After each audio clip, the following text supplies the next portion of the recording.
Gaga nakalive ako, be. Tsaka. Wala. When? You invite me there in Iloilo so I can go there. Be, drag. Malis pa lang drag mo, be. Adik yun eh. Yung drag mo, be, adik. Tita Tony, ano na? May na yung Gcash ko ba? Charot-charot ka din eh. Andito sa salon ng kaibigan ko, si Tisay. Nagpaano tayo.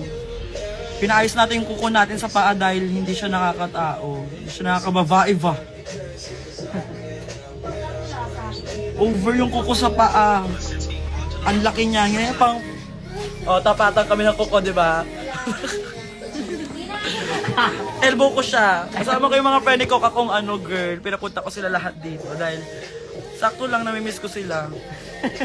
Sakto lang.